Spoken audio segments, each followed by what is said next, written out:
السلام عليكم ورحمة الله. ازيكم يا حبايبي؟ عاملين ايه؟ يا رب تكونوا بخير.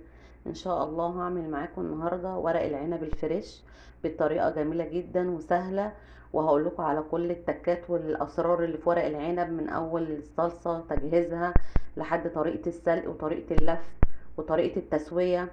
حاجة كده ما شاء الله عسل، وهتعمليه بكل احترافية وبكل سهولة، ومش هتستصعبيه بعد كده خالص. هتعمليه جميل جدا وحاجة كده عسل، وفي 5 دقايق مش هتاخدي فيه وقت خالص. والرز بتاعه كده مفلفل من جوه، وما شاء الله عليه، ولا معجن ولا فيه اي حاجة. هنجيب الاول حاجة هنقطف ورق العنب كده. عندي قطفته وامسكه اغسله وهرصه على بعضه هنا كده. ما شاء الله ده ورق عنب فريش طبعا، ده بتاع اخر السنة. فاما سألت هو موجود لحد دلوقتي ليه، فقالوا ده دوت ورق عنب اللي هو البناتي اللي كان المفروض ينزل في البداية. بس ما شاء الله عليه كده ناعم كده وجميل. هجهز بقى هنا عندي حلة، احط نصها مية وهسيبها تغلي، وهنزل بقى بورق العنب ابدأ ايه اسلقه.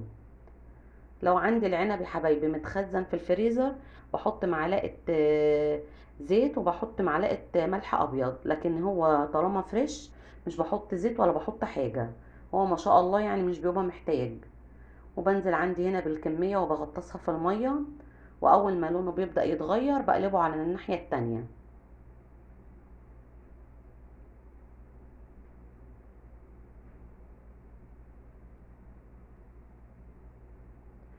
اللي اول مره يشوف قناتي انا يوميات تيتا، ما تنسوش تدعموني بلايك واشتراك للقناه لو اول مره تشوفوني، وهستنى تعليقاتكم على الفيديو. واستنوا الفيديو للاخر، فيه حاجات جميله جدا واسرار عن ورق العنب وحاجات جميله هتسمعوها لاول مره. هنا هقلب ورق العنب كده بدأ لونه يتغير. وعندي هنا طبق حاطه نص ميه من حنفيه عاديه، وبطلع من الميه السخنه بحط في قلب الميه التانية دي الفتره دي، علشان ورق العنب ما يستويش معايا قوي، وما اجي الفه ما يتقطعش. هنا هنعمل بقى الصلصة بتاعت المحشي. عندي هنا كوباية زيت،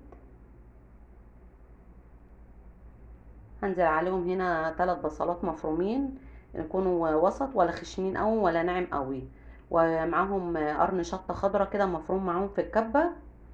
ويا دوبك بس يبداوا ريحتهم تطلع كده، مش عايزه ان انا احمرهم او اغير لونهم. يا دوبك بس يسخنوا كده وهنزل عليهم. انا جايبه للكيلو ورق العنب كيلو ونص طماطم. وبصراحه انا بحب ان انا احط ايه مكعب بنجر، يعني بجيب البنجر واحطه في الفريزر، وبطلع مثلا ايه اخد قطعه قطعه كده للطماطم لو ما بتكون مش حمراء، وفي نفس الوقت قيمته الغذائيه حلوه قوي. بحط معلقة كمون ومعلقة فلفل اسمر ومعلقة ملح ابيض ومعلقة شطة. وعندي هنا بحب احط كده على اي نوع طبيخ او محاشي، بحب احط معلقة سكر. هنغطي عليه هنا لحد ما الصلصة تتسبك كده وقوامها يتقل. بصوا ما شاء الله هنا تعرفي ان هي اتسبكت ازاي، بيكون الزيت بتاعها او الادام اللي انت حطيتيه ده طلع على الوش كده وبدأت تتقل. بصوا هنا الورق بعد ما صفيته وغسلته ما شاء الله عليه جميل جدا، والورقايه صفرة كده وجميلة ومش مهري ولا في اي حاجة. هنا كده بقى هنزل على الخلطة ديت بالرز، غسلته وصفيته، وهقلب كده الرز في قلب التسبيكة ديت. بصوا ما شاء الله عليها، بس بتدي ريحة وطعم جميل جدا. وبعد كده هنزل عليهم بالخضار واقلبهم. هنا حاطه طماطم طرنشات وبصل وشطه خضراء مقطعاها كده قطع وحطها في قاع الحله. وعندي هنا خضره من اللي طلعت والعيدان اللي هي بتاعت ورق العنب، بحب افرشها كده في قاع الحله، بتدي مزازه كده وطعم جميل جدا لورق العنب. هنا هبدأ بقى ألف ورق العنب معاكم بكل سهولة.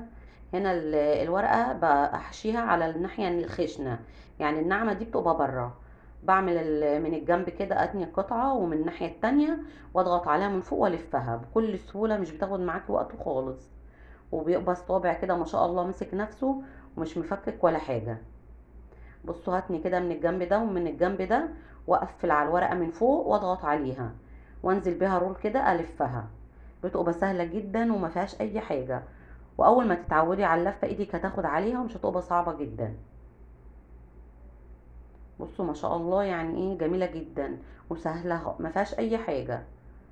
بتجيبي الورقة كده وبتحطي فيها يعني مقدار معلقة رز صغيرة، وتتني من الناحية دي ومن الناحية دي، تضغطي عليها من فوق تقفليها كده وتنزلي بقى ايه، رول كده لفة.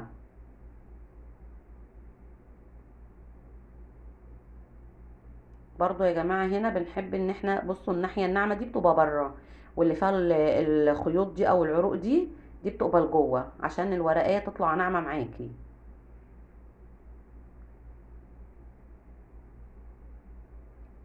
انا هخلص الكمية بقى ان شاء الله وارجع لكم عشان ما اطولش عليكم وقت الفيديو. بصوا هنا ما شاء الله خلصت لف، وبنتي قالت لي انا لازم اتعلم معاكي، وحشت حلة صغيرة كده معايا وانا قاعدة. بصوا ما شاء الله عليها عسل عاملة ازاي، بالطريقة اللي انا قلت لها عليها عملتها وطلعت تحفة. طبعا احنا لازم نعلم ولادنا اي حاجة ان احنا بنعملها، لازم نعلمهم يعملوها وكده علشان ما يحتاجوش لاي حد، وفي نفس الوقت يبقوا شاطرين في كل امور البيت. ما شاء الله عليها تحفة. هنا التسوية، هحط على الحلة الكبيرة دي 4 كوبايات شوربة، لازم يكون الشوربة مغطية الطبقة اللي تحت الصف الاولاني بس. وبعد ربع ساعة من التسوية بتبدأي توطي عليها على نار هادية عشان يستوي براحته. بصوا كده ما شاء الله عليه، ما شاء الله الله اكبر، بعد ما استوى بقى تحفة، ولا صابع فك ولا اتعجن ولا اي حاجة. ما شاء الله هنا عسل ما شاء الله. بصوا كده الرز مفلفل من جوه وجميل جدا، ومستوي خالص بصراحة، وجوسي كده وطعمه تحفة. بتمنى ان انتوا تجربوه بصراحة، هيعجبكم جدا. وطريقة التسوية جميلة جدا، واللف سهلة ومفيش اي صعوبة فيه. ما تنسوش بقى اللي اول مرة يشوف قناتي يعمل لي اشتراك ولايك لو عجبكم الفيديو. وان شاء الله يا حبايب قلبي اشوفكم على خير في الفيديو الجاي. السلام عليكم ورحمة الله وبركاته.